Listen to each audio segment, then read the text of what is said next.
we welcome you into NFL Live, and thank goodness we've got Sal Pal to help us out with all of it. He's at Browns-Eagles practice today, live from there. And Sal, some big news coming out of that Browns quarterback room. What more can you tell us? Yeah, here's the latest breaking news. Let's get right to it. Shedeur Sanders, according to the Cleveland Browns statement, has a oblique strain.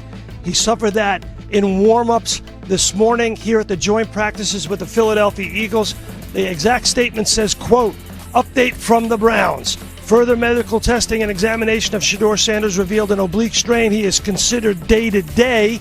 Won't practice Thursday in the joint practices with the Philadelphia Eagles, and unlikely to play in the game Saturday across the street at Lincoln Financial Field. Now, here's the timeline, Laura.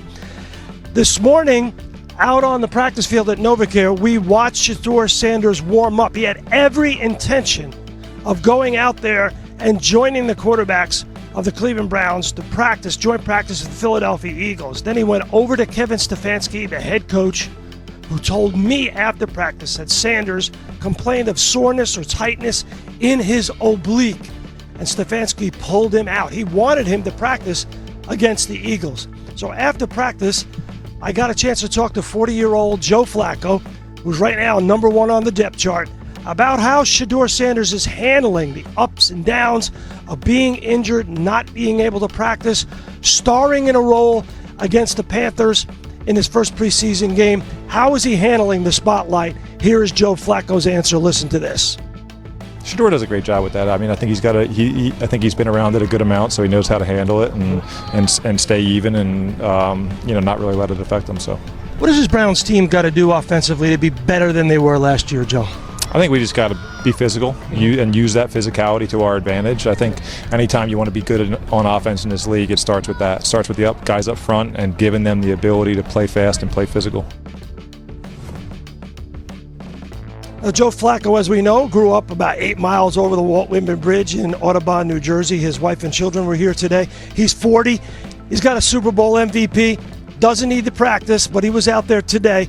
Definitely doesn't need the preseason. He won't be playing in the preseason game for the Browns. So we will see, obviously, a lot of Dillon Gabriel, who was out there today, the rookie from Oregon. And we will definitely see Kenny Pickett once he gets healthy. But no Shedeur Sanders, oblique strain, not good for the rookie out of Colorado.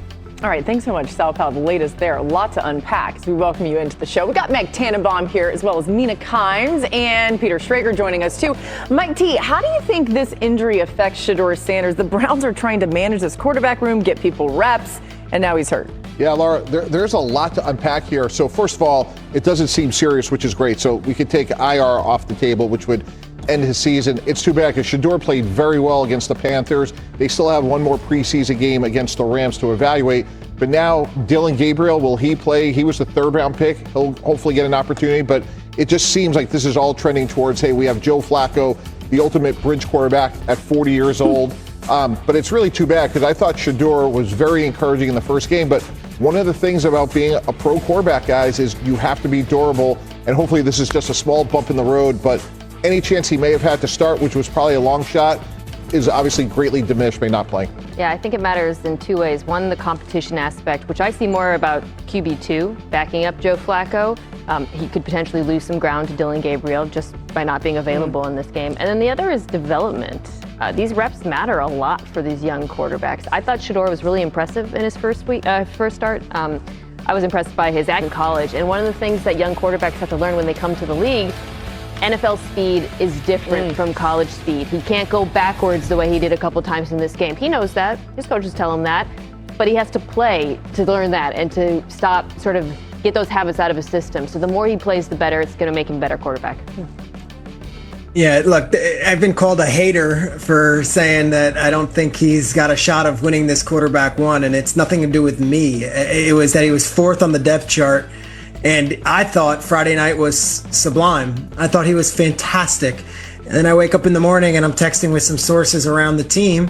They're like, no, he showed signs of progress. And then we get the depth chart and he was fourth anyway. It seriously impacts any long shot chance he had of being QB1 not being available for these practices. Meanwhile, it's next man up. And Dillon Gabriel was healthy. Dillon Gabriel was thrown, and he's going to get his opportunity in this preseason game, which is a week 2 preseason game against the Eagles, which might not feel significant at all. But to Mina's point, if you've got your 2 veteran quarterbacks, one of them unavailable, one of them likely not going to play, and then you got your 2 rookie quarterbacks, this is a real opportunity for, in the same field, against the same defense, against the same stacked odds, Shedeur to outshine Dillon Gabriel. Well, over the 2-day period, it looks like Dillon Gabriel is going to get that opportunity and not Shedeur. Yeah, it's interesting because you wondered what maybe Kenny Pickett or Dillon Gabriel thought as they watched Shedeur play really well. To Peter's point, now we get to see what Dillon Gabriel brings to the table. We'll see when Pickett gets healthy. All right, let's leave that there. We'll keep an eye on Shedeur if there's anything else that comes out. But let's go to Buffalo, where James Cook and the Bills have reached an agreement on a 4-year, $48 million contract extension that includes $30 million guaranteed. That's the most guaranteed money for a running back in the last 5 years. Cook spoke to the media today. Just trying to stay healthy and just get everything done before I can go out there and play with a clear mindset and just be locked in. So just showing them that I'm willing to not be a problem and a distraction. Just go out there, just practice and, and play and see what happens. That was my mindset. I think the core of this team, knew what this was about and that everyone was level-headed. And yes, James was not on the practice field, but he was at walkthroughs, he was in meetings. He wasn't just there physically, like he was engaged. Well, James Cook looked like an elite running back last season. He finished with 16 rushing touchdowns, which was tied for the most in the NFL and tied O.J. Simpson's 1975 season for the most in Bills history. He scored a touchdown on 7.7% of his carries, the 3rd highest rate by a running back over the last 20 seasons. And he had 4 rushing touchdowns of 40-plus yards, which is tied for the most in a season since 2010. It's been cool, even doing Bills games over the last couple of seasons, seeing how Josh Allen has gotten to trust James Cook a little bit more too. Mina, does having a back like James Cook change how defenses play the Bills? Absolutely. I think when defenses face Buffalo, they're first worried about Josh Allen. That's in every way, right, as both a passer and a rusher. And then the second thing they worry about is the Bills' rushing attack, more so than any of the pass catchers. This was an excellent run game, as illustrated by those stats. The Bills faced the 4th highest amount of single high coverage in the NFL last year. Teams were routinely dropping in a safety into the box to try to stop the run. Now that James Cook is locked up, and he's part of a committee there, but he is, in my mind, certainly the best back that they have. Okay, do they have pass catchers who can take advantage of those one-on-ones? The Khalil Shakir injury looms large in that regard. But James Cook being locked up, I think, signing him to this contract ahead of the season, getting that drama out of the way, huge for Buffalo, huge for this dominant Bills rushing attack.